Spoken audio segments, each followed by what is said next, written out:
시장의 문을 쉽게 열어보는 주식학개론 시간입니다. 자, 코스피가 연일 사상 최고치 경신을 하면서 단기 과열이다, 아니다, 체질 개선이다, 이런 여러 가지 논의들이 좀 나오고 있는 모습인데요. 그렇지만 오늘은 좀 아쉬운 모습인 게 영국발 변종 코로나 우려로 인해서 출발부터 조금 휘청거리면서 출발선을 끊었습니다. 자, 오전에 장중 저점을 만들고 약폭 좀 줄이는 모습도 포착이 되긴 했는데 아직까지 계속해서 하락권에서 맴돌고 있는 양시장입니다.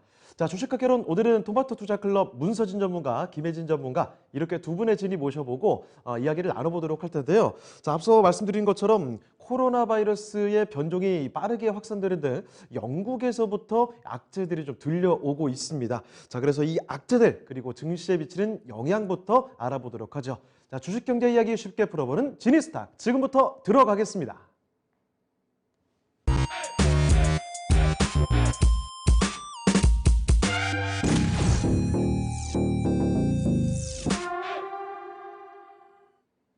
네, 지니스탁의 진이 문서진 전문가와 인사부터 나눠보겠습니다. 네, 문서진 전문가님 안녕하세요. 네, 안녕하세요. 네.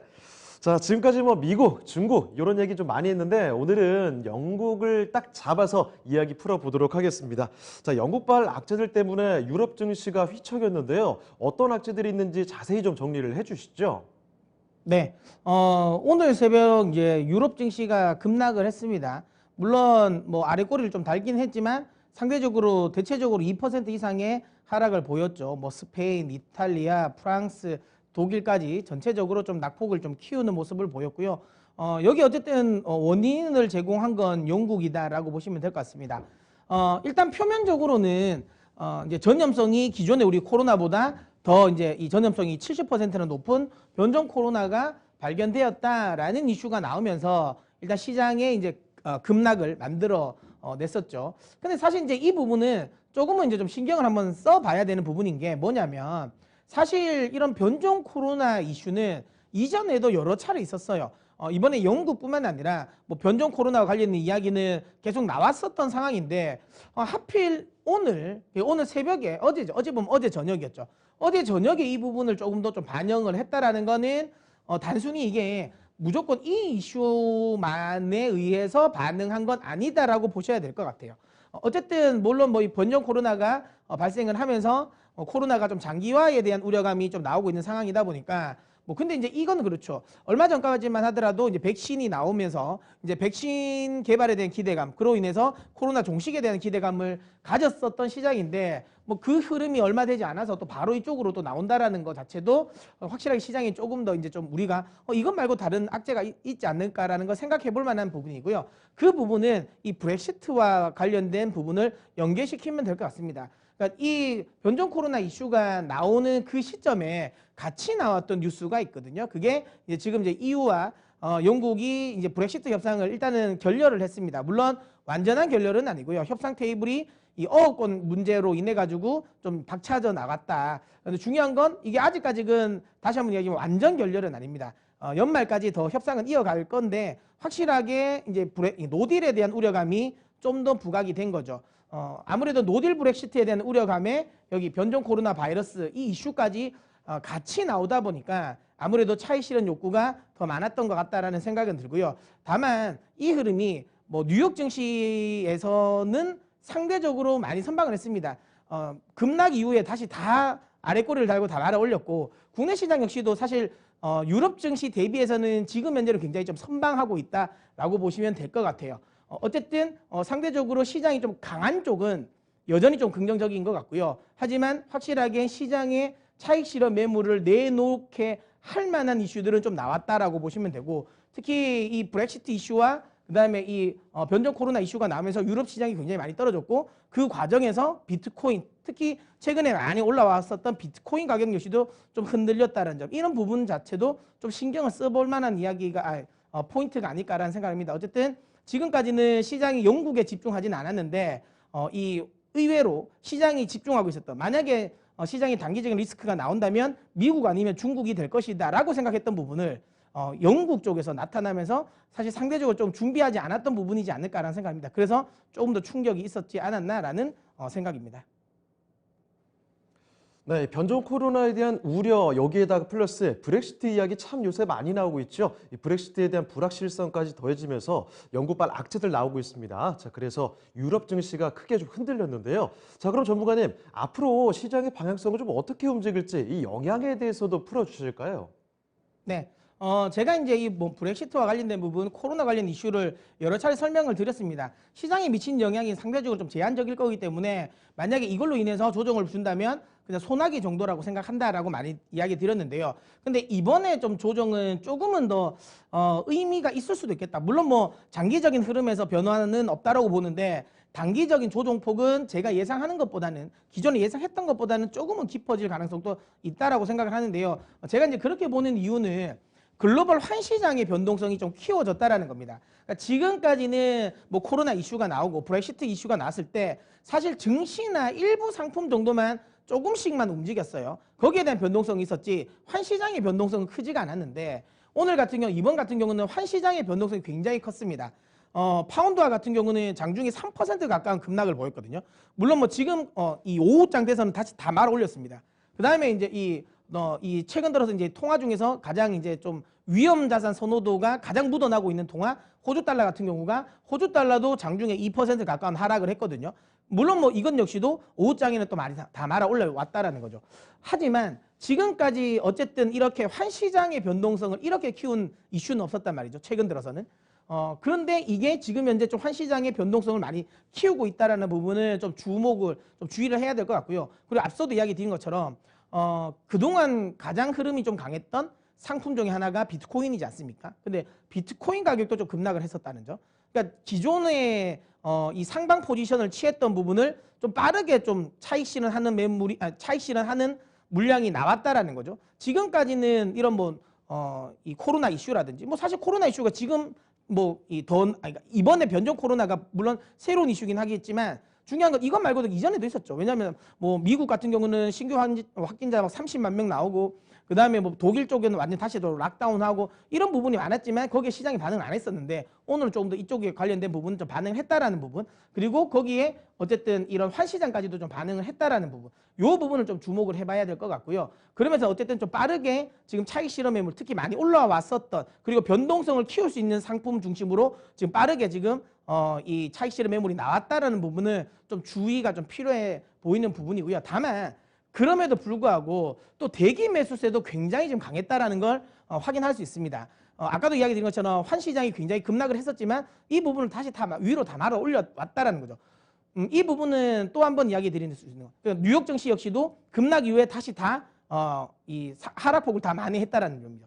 그만큼 시장의 대기 매수세도 아주 강력하게 존재한다는 겁니다.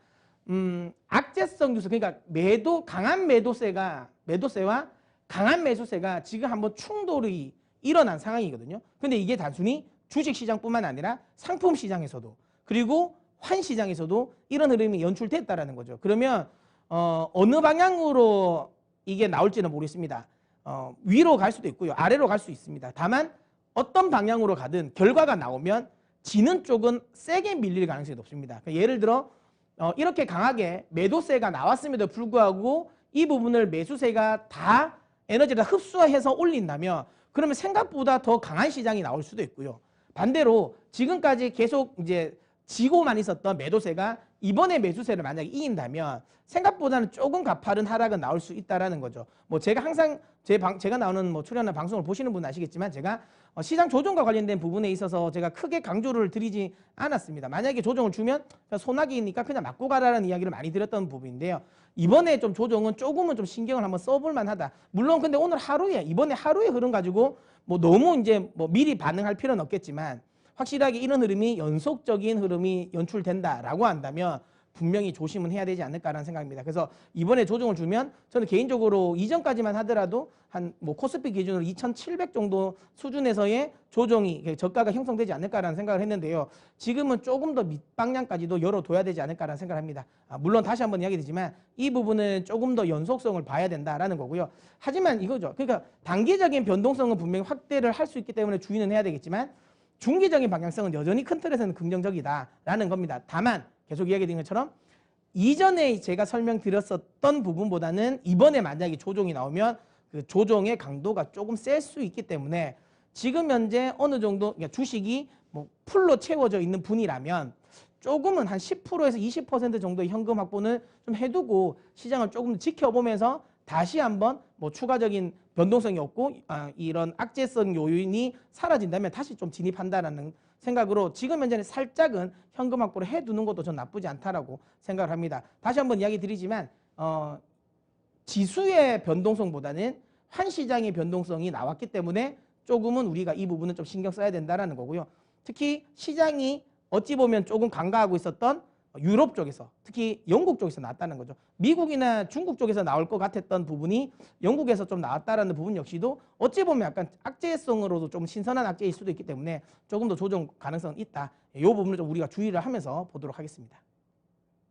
네, 중장기적으로 큰 흐름에는 이상이 없겠지만 그래도 평소보다 경계는 좀 하셔야 될 것 같습니다. 자, 이번에 유럽 증시에서 크게 좀 민감하게 반응했던 만큼 단기적인 변동성이 있을 수 있으니까요. 이 부분 참고를 해보시길 바랍니다. 자, 이렇게 해서 영국발 악재와 함께 시장의 방향성 이렇게 지리스탁에서 예측을 해봤습니다. 참고해 보시고요. 자, 이제부터 김혜진 전문가도 같이 불러보겠습니다. 주식학개론 강의를 들어볼 텐데 오늘은요. 요새 참 많은 활약을 보여줬던 조선주들 쪽으로 이야기를 들어보도록 하겠습니다. 자, 고평가 이야기도 있긴 하지만 요새 워낙 조선주들을 둘러싼 환경들이 좋아지고 있기 때문에 기대를 해볼 만하다 이런 이야기 들려오고 있거든요. 자, 지금부터 구체적으로 알아보도록 하겠습니다. 자, 주식학개론 오늘의 페이지 지금부터 열어보겠습니다.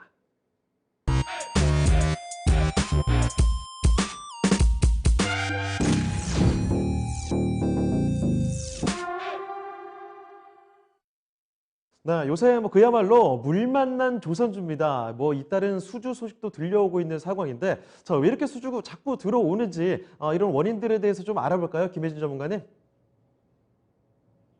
네. 조선업황에서 좋은 소식들이 최근에 많이 들리고 있습니다. 저희가 그럴 때마다 다뤄드리기도 했는데요. 연말에 지금 수주 랠리가 일어나고 있거든요. 그 내용을 좀 정리를 먼저 해드리겠습니다. 최근에 기사로도 정리가 돼 있기도 한데요. 여러 조선사들에서 지금 수치로 내놓는 부분이 최근에 한국조선해양 같은 경우에는 현대중공업의 이제 조선 지주사죠. 최근 일주일 동안에 약 2조 6천억 원의 이제 선박 수주를 받았다라는 소식이 있었고, 또 삼성중공업 같은 경우에도 11월 말까지 이제 단일 선박으로는 최대 규모, 이제 동사에서 여태까지 수주 받았던 규모 중에선 최대 규모의 수주를 성공했다라고 하고 있거든요. 이게 지금 여러 선박의 종류는 다양합니다. LNG 선도 있고요. LNG 추진선도 있고, 그다음에 컨테이너 선도 있고 여러 가지가 있는데 아무튼 규모가 점점 커지고 있다는 점이 유의미한 것 같고요. 그래서 최근에 그 중국과의 그 선박 수주량 점유율이 되게 좁혀지고 있어요. 격차를 좁히고 있는 부분이 있는데요. 제가 그래프와 표로 한번 정리 한번 해드리겠습니다.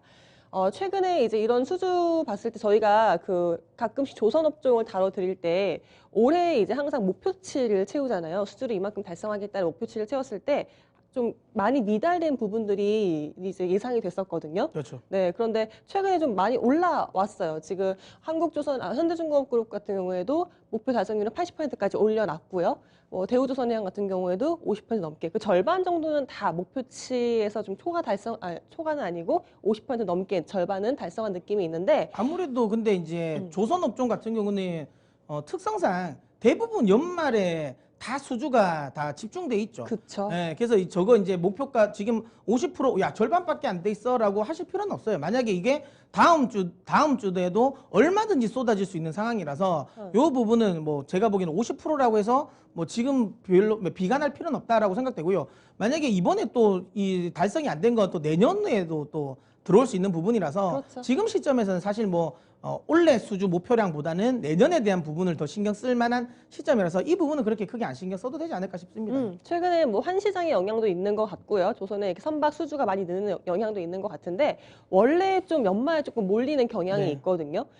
오른쪽에 표도 보시면 상반기하고 하반기에 지금 수주량을 비교를 해보면 빨간색이 상반기고 파란색이 이제 하반기 수주량인데요. 회색이 하반기 수주량인데 확실히 하반기 때 수주가 연말에 늘거든요. 그래서 지금 수주 랠리에 대한 효과를 받고 있는 것 같고 또 가운데 이제 원 그래프도 보시면 그래서 우리나라의 지금 조선사들의 이제 선박 수주량의 점유율이 글로벌적으로 높아지고 있다. 중국이 워낙에 저가 수주를 많이 했어가지고 글로벌적으로 1위를 차지했던 부분이었는데 최근에 우리나라가 지금 빠르게 치고 올라왔거든요.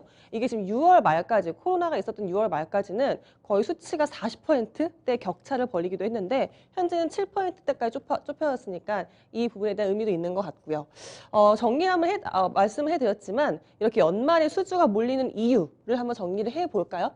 최근에 이렇게 연말에 수주가 몰리는 건 원래 조선 업황에서도 연말에 조금 수주의 기대감이 크지만 일단 코로나 올해는 네. 좀 컸습니다. 연초에 이제 이연되었던 수요가 연말로 다 지금 몰리기 시작해서 수주가 지금 집중되고 있는 현상을 보이고 있는 거고요. 그리고 최근에 저희가 이것도 따로 주식학개론에서 다뤄드리기도 했는데 운임 지수, 그러니까 그렇죠. 컨테이너 운임이 지금 올라가고 있거든요. 급증을 하고 있으니까 글로벌적으로 물동량이 우려했던 거에 비해서 지금 줄지가 않았어요. 물동량이 지금 견조하기 때문에 이 부분에 선사들이 컨테이너선을 빨리 발주해야 되겠다. 컨테이너선이 필요하다. 지금 글로벌적으로 없기 때문에 이 부분에 대한 지금 컨테이너선의 수주가 증가하고 있는 부분들이 연말 효과를 보고 있는 것 같고요. 그리고 마지막 이 부분. 사실은 올해도 올해지만 내년이 조금 기대가 되는 부분이 있는데 이제 탄소 배출 규제 강화 부분이 있으니까 뭐 바이든 행정부가 지금 다가오고 있잖아요. 그리고 IMO 2020 같은 경우도 설명해드렸고, 그러니까 2050까지 갔으니까 이런 부분에서 이제 LNG 신조선 쪽에 새로운 추진 연료를 가지고 추진할 수 있는 선박들의 수주가 늘기 때문에 이런 이유로 지금 선박의 수주가 늘고 있는 거고요.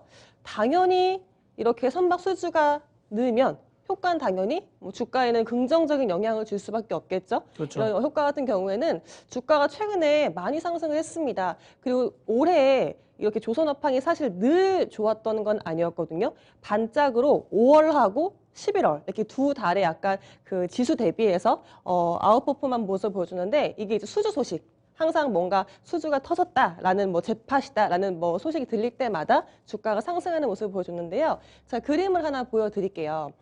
최근에 조선업종이 이렇게 상대적으로 수익률이 좋았던 게 항상 좀 뭐랄까요 지수 대비해서는 좀 약한 모습을 보였던 게 언더퍼폼을 했는데 그렇죠. 최근에 다시 이제 조금 아웃퍼폼하는 모습을 좀 보이고 있죠. 그렇죠. 5월 달에 이렇게 반짝 올랐던 거 그때 저희가 다뤄드리기로 했는데 그렇죠. 카타르 때.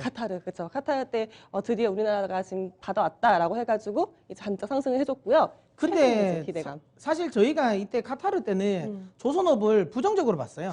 제가 그쵸. 그때 저희가 이제 주식과 개론을 통해서도 카타르 수주와 관련된 부분은 이거는 무조건 수주를 많이 받았다라는 이슈만으로 긍정적으로 볼 거야 아니다. 뭐 제가 그때도 설명드렸지만 에스컬레이션 조항도 지금 보니까 없는 것 같다. 네. 그래서 그냥 지금 저가 수주를 한 거기 때문에 이게 생각보다는 아니고 그다음에 이건 역시도 그냥 예약자를 잡은 거다. 그렇죠. 소위 말하는 도크만 잡은 거라서 얼마나 확정적이진 않다. 뭐 그리고 이제 항상 이야기 드렸던 거는 LNG만 있는 게 아니라 국내 업종들이 여전히 해양 플랜트 쪽이 있기 때문에 이 부분의 리스크는 여전하기 때문에 이것 때문에 너무 긍정적으로 볼 필요는 없다라고 이야기를 드렸고 그때가 정확하게 고점이었어요. 그러니까 5월에 고점. 예, 그리고 나서 다시 밀렸는데 저희가 이거를 조선주를 한 8월인가요? 뭐 9월부터 다시 이야기를 하지 않습니까? 운임으로요. 예, 네. 그때부터는 이제 운임 관련 부분이랑 그다음에 이제 연말 이제 이 수주 관련 모멘텀 그다음에 이제 카타르 관련 어찌 보면 약간 거품이 좀 빠져 있는 부분 뭐 이런 것들까지 이제 다 감안을 해서 그다음에 그때 당시만 하더라도 또 이제 이 낙폭과대 저가주 순환매가 돌아오는 환경이었기 때문에 그렇죠. 저희가 이제 조선주를 이야기 드렸는데 오늘 같은 경우는 지금 김혜진 전문가님도 계속 이야기하고 계시지만 사실은 그쪽보다는 내년도 전체적인 업황 관련 부분도 괜찮다라는 생각을 하기 때문에 저희가 뭐 이쪽에 조금 더 이야기를 또 드리고 있는 것 같아요. 네. 그래서 올해 일단 이 기대감이 컸지만 이렇게 이렇게 수주 소식이 들리면서 이렇게 반짝반짝 상승해 줬는데요. 내년의 업황이 어떤지 또 짚어보겠습니다.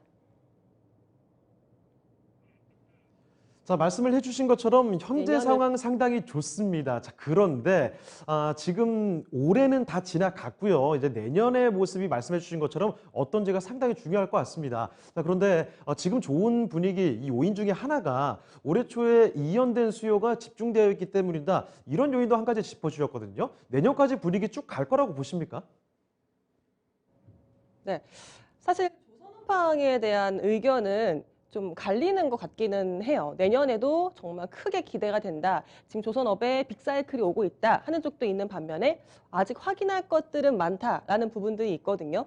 과연 내년에 어떨지 한번 일단 기대감은 어떤 부분이 있는지 짚어보도록 하겠습니다.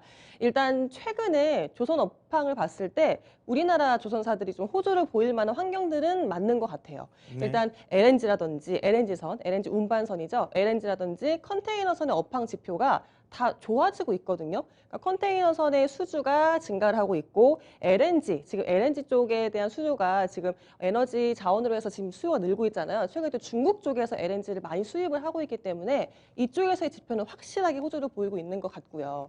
그래서 내년에 또 하나 기대되는 거, 정말 조선업황에서 이 부분이 조금 막대하지 않을까 싶은 생각이 글로벌적으로 지금 친환경 선박, 네. 지금 LNG 추진선의 그렇죠. 발주가 정말 본격적으로 일어났을 때는 정말 이거야말로 빅사이클 갈 수 있다라는 기대감, 직접적인 수혜가 또 국내 조선사들이 될 수 있는 부분이거든요. 이 LNG 추진선 같은 경우에는 그 연료의 소모량 같은 것도 잘 책정을 해야 되는 부분이고 효율성을 높여야 되는 부분이기 때문에 이게 무조건 뭐 저가로 뭐 수주를 받고 중국의 조선사들의 기술력보다는 아무래도 한국의 조선사들의 기술력이 뛰어나기 때문에 이쪽에서의 기대감은 충분히 있는 것 같습니다. 그래서 이런 부분에서는 기대감이 충분히 있어요. 네, 아무래도 그 조선주 같은 경우가 저희가 계속 이제 한 3년 동안 내년은 좋다, 내년은 좋다, 맞아요. 내년은 좋다 했는데 결국은 안 좋았거든요. 근데 이제는 정말 내년에는 좋아질 수 있겠다라는 생각은 확실히 드네요. 왜냐하면 그 이전까지만 하더라도 이렇게 명확하게 예를 들어 뭐 지금처럼 뭐 LNG 뭐 그다음에 LNG 추진선 이런 게 없었거든요. 그냥 이제 키워드가. 전부 다 경기 회복에 대한 기대가 뭐 물동량이 늘어날 것이다. 그럼 결국 유가도 올라갈 것이다라는 거였는데 지금은 명확한 타겟팅이 있잖아요. 그러니까 LNG는 명확하게 발주 나오는 거고 그다음에 지금 이제 LNG 추진선 특히 이것도 IMO 2020이 또 시작이 돼버렸으니까 뭐 이런 부분 때문에 명확하게 예전에는 조금은 더 추상적이었다면 지금은 확실하게 수주가 찍힐 수 있는 조금 더 명확한 이유가 생겼다라는 거 이것도 확실하게 내년 업황을 좀 기대해 볼 만한 상황인 것 같긴 하네요. 네, 반면에 또 이런 부분도 있어요. 아직까지는 퀘스천 마크다. 아직까지는 물어볼 게 많다 하는 부분들은 물론 최악을 넘은 건 맞지만 하지만 이런 수주가 정말 연속적으로 이어질지 뭐 LNG 추진선 기대감은 있지만 과연 이게 얼마나 정말 그렇죠. 효과가 있을지 우리나라 조선사들이 얼마나 가지고 올 수 있을지 뭐 이런 거에 대한 부분에서는 지금 지표가 좀 엇갈린 부분도 있어서 예상치는 엇갈린 부분이 있어서 이런 부분은 조금 내년에 봐야 될 것 같은데요. 일단 저희도 바닥을 찍은 건 맞는 것 같습니다. 최악은 넘긴 건 맞는 것 같아요. 일단 그래프 지표적으로 하나씩 보여드릴게요. 저희가 지금 LNG나 컨테이너선 쪽에 지금 지표가 굉장히 잘 나오고 있고 이쪽에서 수요가 견조하다라고 말씀을 계속 드리고 있어요. 지금 최근에 그 해상 물동량 왼쪽에 보시면 정말 코로나 때문에 지금 글로벌적인 물동량이 줄 것이다라는 예측이 정말 지배적이었는데 그렇지가 않았죠. 전망치 보시면 계속 지금 올라오고 있는 중이고요. 그렇기 때문에 지금 컨테이너선을 운반하기 위한 운임 가격, 스팟 운임 추이가 계속 상승을 하고 있습니다. 그래서 지금 배가 없다고 하잖아요. 컨테이너 배가 없다고 하니까 지금 선사들이 빨리 이렇게 컨테이너선 수주를 하고 있는 모습이 보이고요. 그리고 다음 그래프는 이 부분이에요. 역시 LNG. 지금 글로벌적으로 지금 이렇게 친환경 세계가 오고 있는 중이니까 지금 LNG로 추진하는 배가 정말 상당 부분 공기를 오염시키는 부분이 있거든요. 지난번에 뭐 그 김혜지 전문가님이 이거 설명해 주셨을 때 그러니까 이게 선박이 그러니까 뭐 부산에서 그러니까 배가 내뿜은 이런 매연이 서울까지 네. 온다고 하죠. 맞아요. 그리고 이동 소유 수단 중에서 뭐 자동차, 배, 뭐 비행기, 그다음에 기차 중에 가장 많은 탄소나 오염물을 배출하는 게 또 선박이다 보니까 이쪽에 좀 아무래도 조금 더 에너지 뭐 소위 친환경 관련 바람은 더 많이 부는 것 같긴 합니다. 그렇죠. 그리고 뭐 국가랑도 비교를 해도 만약에 뭐 공기 오염을 많이 탄소 배출을 많이 하는 국가랑 비교했을 때 6위 정도의 지금 규모를 가지고 있는 게 이 조선 업황이거든요. 그러니까 이 업황 자체가 이제 국가로 대비했을 때도 정말 이 공기를 많이 오염시키는 부분이기 때문에 이쪽에서 친환경 연료로 바꾸기 위한 움직임은 계속 있을 겁니다. 지금 최근에 이제 선박 수주를 받은 것 중에서 LNG 추진선의 규모가 살짝씩 늘어나고 비율이 점점 늘어나고 있다는 그래프가 이제 왼쪽 그래프로 보실 수 있는 부분인데요. 최근에 이제 우리나라 조선사들이 이제 계약하고 선박 수주 계약하고 있는 부분도 LNG 추진선들을 많이 계약하고 있다고 하니까 이쪽에서 내년부터 기대가 되는 건 충분히 있는 것 같고 오른쪽에가 이제 그런 겁니다. 지금 이제 중고 선박들이 있잖아요. 글로벌적으로. 지금 중고 선박들을 교체를 해야 되는 시기가 내년부터 본격적으로 도래를 할 수 있는데 이게 지금 뭐 스크러버를 달아서 연료를 지금 뭐 배출을 규제를 하는 방법도 있지만 지금 스크러버도 지금 못 달게 하고 있잖아요. 그렇기 때문에 LNG 추진선을 교체할 부분들이 지금 맨 아래쪽에 수치로 보시면 지금 전 세계적으로 지금 17,000대 넘게 그리고 LNG 추진선을 개조를 해야 되는 거는 8,500대가 지금 대기 수요가 있는 부분이 있으니까 이쪽에서 내년부터 본격적으로 LNG 추진선 수주가 나온다면 정말 좀 호황이지 않을까 라는 생각이 들고 있습니다. 일단 그런데 우려되는 부분은 이건 것 같아요. 다음 그래프에서는 일단 조선업이 바닥을 찍은 건 맞는 것 같아 라고는 하지만 아직 이 그래프가 호황 국면의 때, 뭐 네. 2000년대, 뭐 2010년대 초반 때에 가려면 아직까지 그래프적으로 갈 게 많이 남았다는 거죠. 오히려 저는 개인적으로 부정적이기보다 오히려 더 기대되는 게 어쨌든 이제부터 시작이라는 것도 많잖아요. 오히려 호황기였으면 오히려 고점일 수도 있는데 사실 뭐 이 조선업황이라는 게 수주 모멘텀으로 또 가는 실적보다는 수주 모멘텀이 더 우선이니까 오히려 저는 저게 부정적이지 않고 좀 그래도 뭐 오히려 저는 모멘텀이 더 생길 수도 있겠다는 생각이 드네요. 예, 네. 오히려. 그래서 최근에는 이제 이 그래프적으로 봤을 때 쭉 늘려보면 아직까지는 멀었다라는 부분인데 정말 기대감 충분히 가질만한 거 바닥을 찍은 느낌을 드니까요. 내년에 좀 기대되는 조선 업황 쪽에 투자도 좀 이어가셨으면 좋겠습니다. 네, 내년도에 조선주 업황에 대해서 전망을 해봤는데 기대감은 충분하다 이런 관점도 있고 그리고 그렇지만 좀 물음표도 남아있다라는 관점도 이렇게 약간은 엇갈린 시선이 존재를 하고 있습니다. 자, 이러한 가운데서도 그중에 이 종목들은 믿어볼 만하다라는 그런 관심 종목이 있으면 좋을 것 같은데요. 자, 그 관심 종목들 지금부터 좀 챙겨볼까요? 네, 사실 저희가 조선주도 좀 자주 다뤘죠. 네. 뭐 사실 근데 저희가 이 주식 학교를 한 6개월 정도 했나요? 그렇죠. 맞죠. 5월 달부터 했으니까요. 네, 뭐 사실 안 다룬 종목은 없습니다. 저희 뭐 바이오부터 해서 거의 뭐 대부분의 종목들 다 다뤘기 때문에 뭐 최소한 두세 번씩은 다뤘고 특히 저희가 좀 아주 집중적으로 많이 보는 더 좋아하는 종목들 같은 경우는 뭐 5G, 2차 전지, 반도체는 사실 신재생까지는 특히 더 많이 좀 다루긴 했는데 그래도 제가 보니까 그거를 제외한 제가 이제 하는 뉴스를 제외하고는 그래도 가장 많이 다루는 게 조선주 같더라고요. 그래서 확실하게 조선주도 저희가 또 선별하려고 해도 하도 많이 이야기를 드려서 이전에 했던 것들이 좀 있습니다. 하지만 오늘 또 새로운 종목을 또 제가 또 이야기를 좀 드리려고 또 하고 있는데요. 일단 이렇게 네 종목입니다. 기존에 저희가 이제 이야기 드렸던 현대미포조선, 대우조선해양, 국도와 동성하이텍인데요. 사실 미포조선 같은 경우는 이전에도 조선업황 할 때 저희가 탑픽으로 이야기를 드렸고 네. 뭐 목표가도 사실 도달했죠. 1차 목표가도 도달했고 저희가 이제 더 홀딩하셔라는 이야기도 많이 드렸는데 여전히 확실하게 미포는 저는 조선주, 특히 조선 선사 중에서는 가장 매력적이다라는 생각을 하는데요. 일단 현대미포는 우리 흔히 말하는 빅3 보다는 작은 회사가 맞습니다. 그쵸. 그러다 보니까 대형 선박 쪽보다는 이제 중형급 선박을 많이 수주를 하는데 이 부분이 저는 오히려 악재가 아니라 그러니까 나쁜 점이 아니고 단점이 아니라 오히려 장점이라고 보면 되는데요. 경쟁력이죠. 그렇죠. 왜냐하면 다른 이제 우리나라 이제 대형 빅3 회사들이 항상 가지고 있는 고질이 그거죠. 뭐 드릴십, 해양 플랜트 이쪽에 대한 매출이 굉장히 많았잖아요. 근데 이거는 결국에는 지금 상황, 그러니까 유가가 50불을 지금 막 쉽게 넘기지 못하는 상황. 유가가 60불을 넘기지 못하는 상황에서는 사실 해양 플랜트 수주가 늘어나긴 힘듭니다. 그 다음에 최근 들어서는 또 이제 이 유가와 관련된 부분도 지속적으로 이제 대체제들이 많이 나오잖아요. 이쪽에서 해양 플랜트가 앞으로 성장할 수 있지는 않다라는 거죠. 물론 이 부분을 해상 풍력 쪽으로 좀 이제 다시 좀 찾아 나가려고 하고 있긴 한데 어쨌든 기존에 있던 이 건조를 해놓은 해양 플랜트도 인도가 지금 안 되는 상황. 그 다음에 뭐 드릴십 같은 것도 인도가 좀 잘 안 되는 부분. 이런 식의 좀 악재가 있지만 사실 미포는 그게 없거든요. 그런 리스크가 없는 회사라고 보시면 되고요. 특히 최근에 중소형 선박을 중심으로 많이 수주가 진행되고 있고 특히 이제 석유 관련 이제 이동하고 있는 뭐 PC선 같은 거. 특히 내년도에 화학 업황에 대한 기대감이 크잖아요. 그러다 보니까 이쪽에 대한 PC선의 수요도 굉장히 늘어날 수밖에 없다라는 점. 그리고 이제 이게 최근에 이제 주요 선종별 수주 금액인데 보시는 것처럼 뭐 LNG선, 카페리 엄청나게 다양하게 있어요. 선종이 다양하다는 거죠. 이게 뭔가 특화된 게 뭐 어느 하나를 집중적으로 한 게 아니라 이런 식으로 굉장히 다양한 쪽으로 지금 보시는 것처럼 선종을 수주를 했다라는 거. 이 부분은 개인적으로 생각하기에 뭐 마진을 높일 수 있는 요인이다라고 보시면 될 것 같고요. 그리고 이제 이 현대미포를 보시면 전 딱 요 사진 하나에 이게 얼마 전에 어떤 신문에 나왔더라고요. 예, 이 사진을 보시면 깜짝 놀랐어요. 이게 현대미포 야드입니다. 보시면 아시겠지만 지금 배들이 꽉 찼습니다. 여기 가에 예, 이렇게. 끝까지 싹 다 찼다는 거죠. 그러니까 지금 노는 도크가 많지 않다라는 거예요. 그만큼 지금 수주와 관련된 부분은 아주 꽉 차 있다라고 보시면 되고요. 이게 제가 이전에 제가 한 3년 전에 거를 이따가 제가 이거를 제가 이 캡처를 해놨는데 예, 제가 그걸 이제 삭제가 되어버려가지고 제가 못 샀는데 혹시라도 구글에 가셔도 검색만 하셔도 다 나오거든요.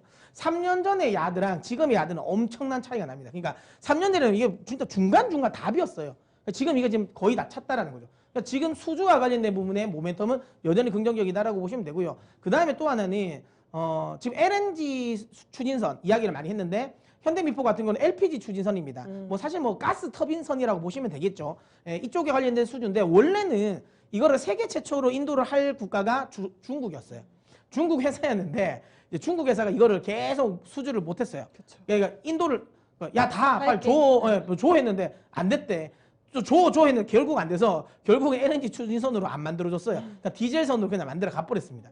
그래서 좀 참 그러니까 이게 한번 그런 거죠. 이런 식으로 한번 노이즈가 생겨버리면 LNG나 LPG 추진선과 관련된 부분이 지금 우리나라 LNG선 같은 경우도 사실 이제 중국 쪽에서 한동안 LNG선을 굉장히 많이 좀 수주를 했었는데 경쟁자였잖아요. 이제 경쟁이 안 되죠. 왜냐하면 중간에 이제 반파되는 사태가 터져버렸잖아요. 예. 그러다 보니까 이제 그 이슈 이후에는 사실상 LNG선과 관련된 부분은 우리나라가 거의 독식한다시피 하는 거고요. 지금 이런 이슈들, 그러니까 LNG 추진선, LPG 추진선 이런 거 관련 부분에 중국 쪽에 또 노이즈가 생긴다면 결국엔 우리나라 선사에 유리할 수밖에 없고요. LPG 추진선 자체도 지금 이렇게 되면 미포가 가장 먼저 글로벌적으로 제일 먼저 인도를 하는 선사가 될 겁니다. 내년에 지금 1월 달인가요? 내년에 그 인도 쪽에 이쪽에 이제 지금 수주가 되어 있던 거를 내년에 인도를 하거든요.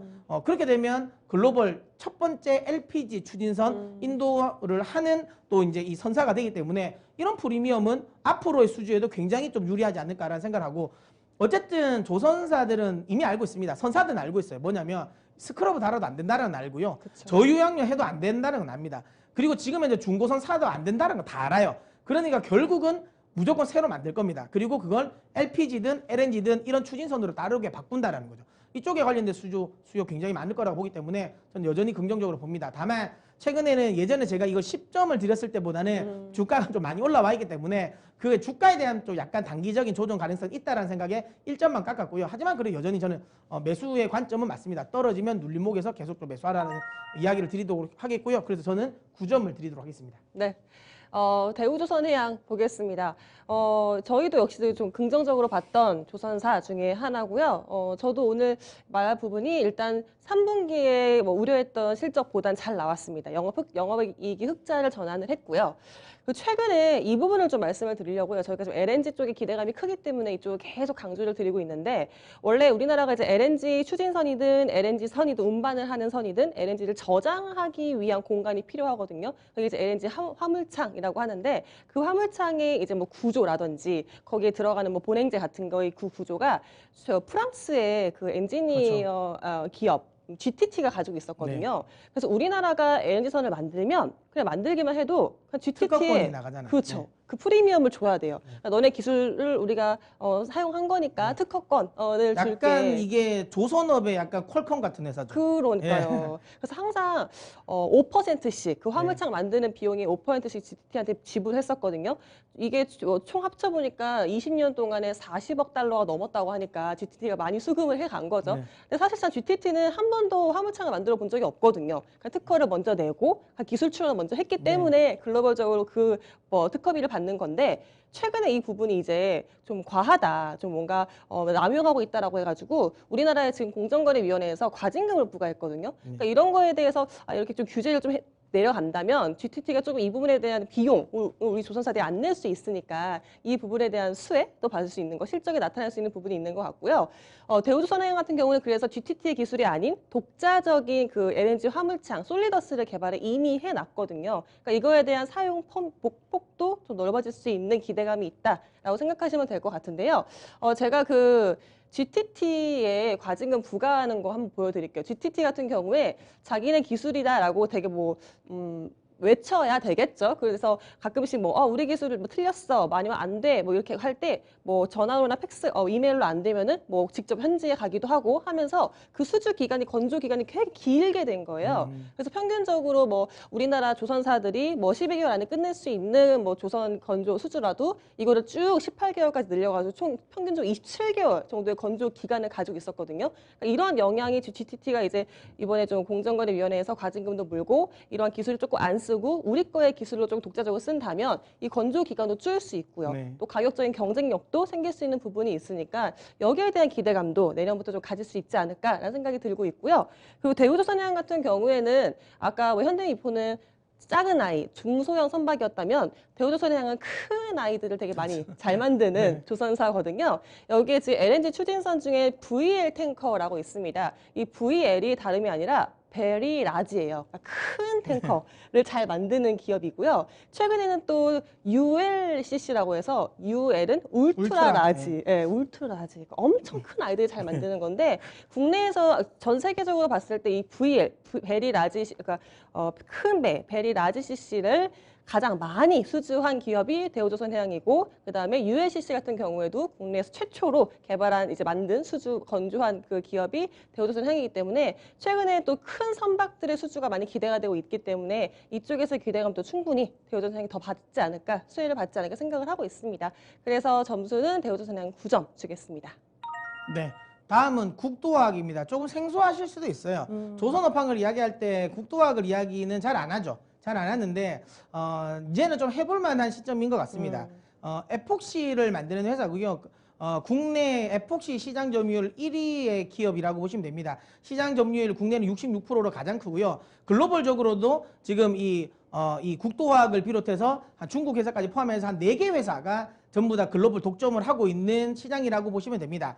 최근에 에폭시 관련 부분은 조금 관심을 가지시는 건 삼화 페인트가 에폭시 관련 쪽으로 급등을 했어요. 지금은 좀 급락을 했지만 거의 한 4일 동안인가요? 거의 상한가를 계속 가는 흐름을 연출했었는데 이게 이제 이 페인트가 지금 이제 반도체 패키징, 그렇죠. 에폭시는 반도체 패키징에도 들어가거든요.